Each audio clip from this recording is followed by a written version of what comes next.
And I always questioned that because I've always speculated on grounding. Right. I've always been a fan and thought that it made sense because we are electrical systems. Like, it just makes logical sense to me, even without looking at literature.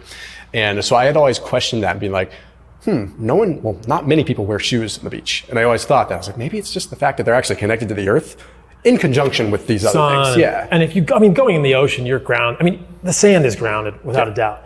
But yeah, you think about it, like, it feels strange to be wearing shoes on the beach. Yeah. Almost anyone is when I see people walking in shoes on the beach, I think, don't you, like, there's some intuition, like, no, my body wants to touch that. Yeah. It's like seeing a glass of water. You want to drink that. Yeah. So your body, like, wants to do it. And I think that for most of us, when we are aware of this, if you see a nice patch of grass, you might actually want to, like, take your shoes off and go over there and, like, touch it, potentially because of this. I think and there is interesting research that it sort of calms us as humans and changes the sympathetic nervous tone. There are small studies in women who have done shift work, nurses, and they had them sleep on grounding mats for a month, and it normalized their sort of diurnal cortisol spike in the morning. You know, many people have this tired but wired physiology where they have this cortisol rhythm, which is out of sync. We want that to be early in the morning. That's what wakes us up. And sleeping on a grounding mat normalized it for these women. It's actually a very striking visual that maybe we can put in the YouTube. I can send you the study, where if you look at it prior to the beginning of the study, it's just one study. I think it's 12 women.